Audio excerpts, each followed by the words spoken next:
Predators just don't sit around making hats out of rib cages. They conquered space. But that's not what's on the horizon. Should I be worried? Riley. I think you know what is on the ship.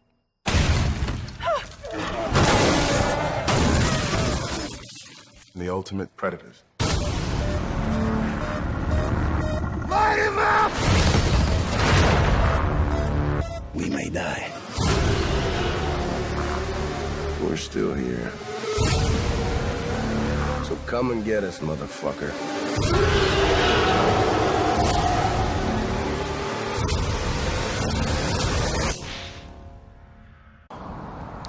Aloha! This is Trinidad the Island Man, your Island Man, coming to you live from beautiful Hawaii here on the island of Oahu, bringing you, yes you, the best movie reviews on the entire island of Oahu. And yes, this is Trinidad the Island Man, your Island Man.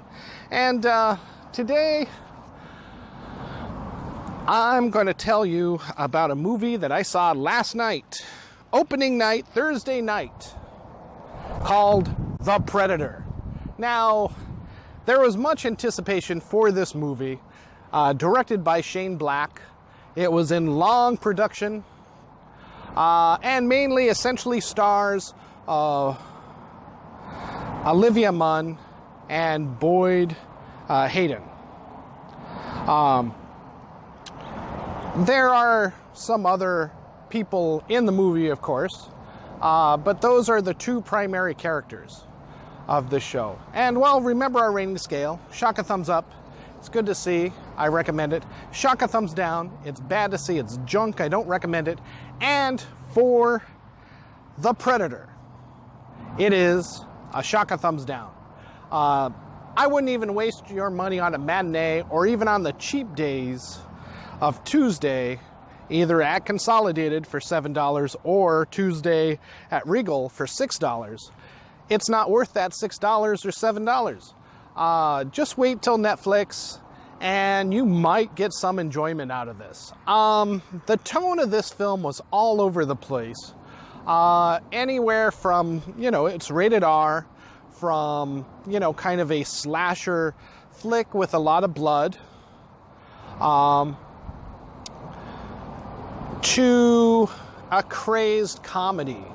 And let me just say, the only side that really works is the comedy, which means that the whole slasher kind of rated R vibe that they're going for, showing all this blood and violence with the predators basically eviscerating people right in half, and you got like intestines falling out of people, is totally lost on any fear, any scary impact that they're trying to promote in this film, giving it that R rating, because the comedy is just there, people throwing out one-liners here and there, joking about even the name of the predator, the government organization, the soldiers that are hunting it, know that it's called the Predator, and they say, well, that's not right. That's not really a predator. A predator hunts for food. This guy is just hunting for sport. He should be called the hunter, or the sportsman. and well, whatever you want to call this movie, just call it up on Netflix, because it's probably not going to do very well at the box office. Again, another light box office weekend, with nothing really coming out to challenge this movie. More than likely, The Nun will probably stay number one, just because even The Nun is better than this movie. I would say go see The Nun for the $6 if you're a big fan of the Conjuring universe. If you're a big fan of The Predator, you don't even want to see this movie on Netflix because it's terrible and it destroys the whole Predator franchise. At the end, there is a scene that they want to do a part 2 and continue this universe. However, this movie will likely do so dismal business that has been put to rest already.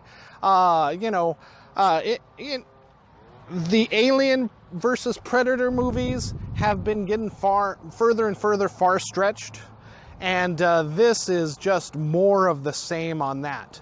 My favorite Predators movie, of course, Arnold with number 1. But even number 2, which was supposed to be Arnold, but he turned it down, starring Danny Glover instead, turned out to be a very interesting movie. And I still thought a very enjoyable movie. Really going for the scares and showing that, hey, you know, maybe people can, you know, best the Predators, especially when using their own technology. Outside of that, there is essentially, pretty much after that, it goes into the Aliens versus Predators. And I would say that the very first Aliens versus Predator was a decent enough movie.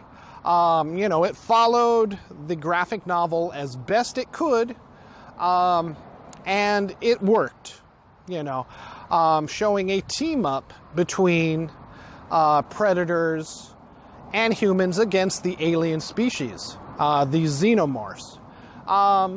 So take into account all 3 of those movies, and you have this movie, because, you know, they reference 1 and 2 with Danny Glover and Arnold Schwarzenegger. They reference those movies. Now, Arnold turned down a chance for a cameo in this movie, which was a wise decision on his part. I don't know if Danny Glover had been approached. You know, it would have been nice to see him. You know, they should acknowledge he did a good job in that movie, and it was a good action movie. You know, I think one of the only solid action movies Danny Glover has been in. And you can say, oh, well, he was in the Lethal Weapons. Yeah, but he wasn't doing the action. Usually that's always, you know, his partner.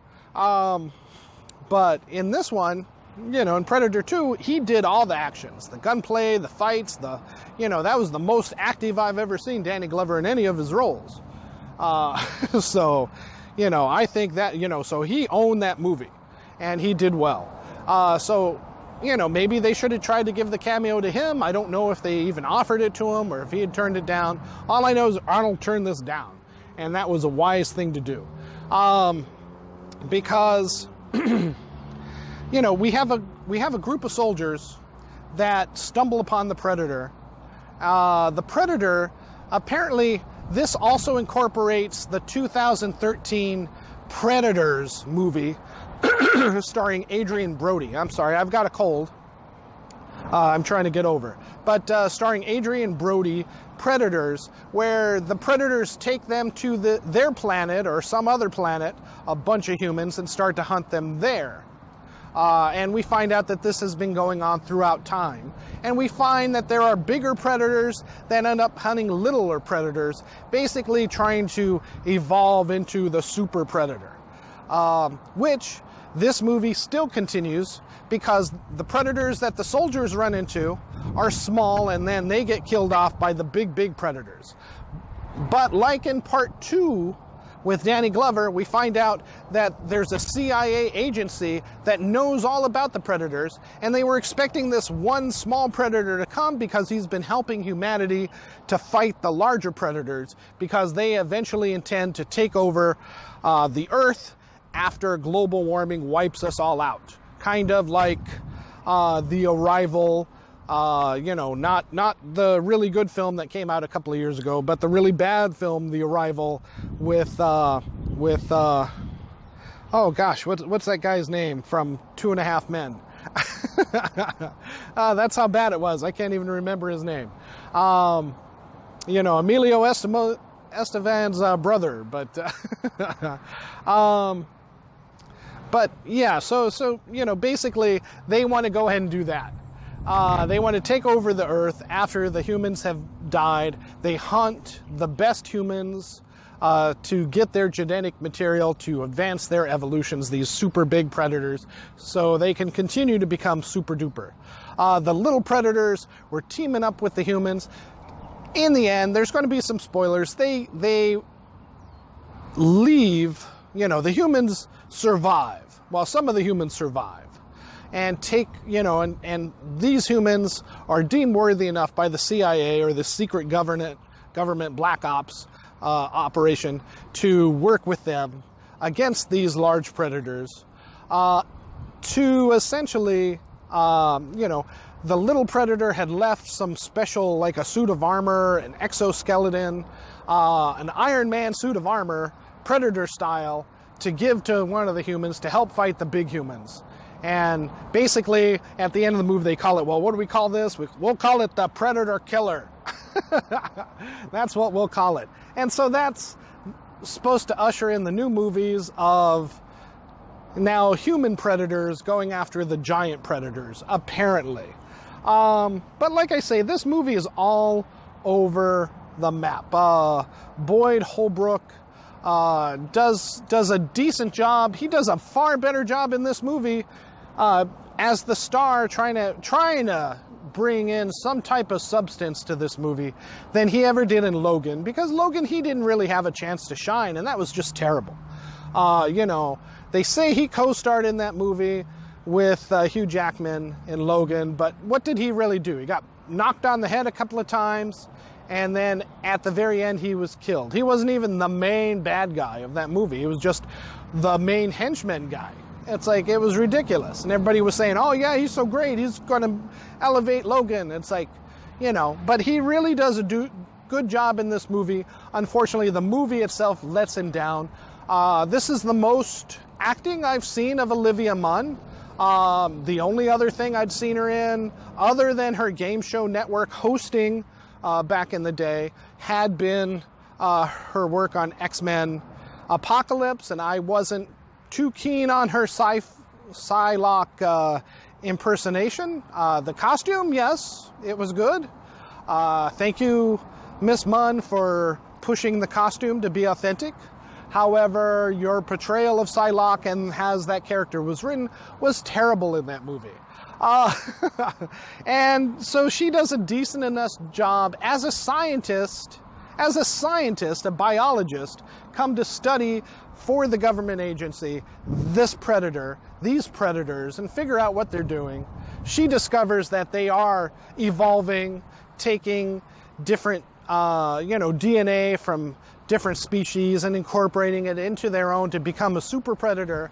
However, after the first half of the movie, she becomes Soldier Girl, carrying a gun along with Boyd Holbrook, running around with these crazy soldiers from the VA.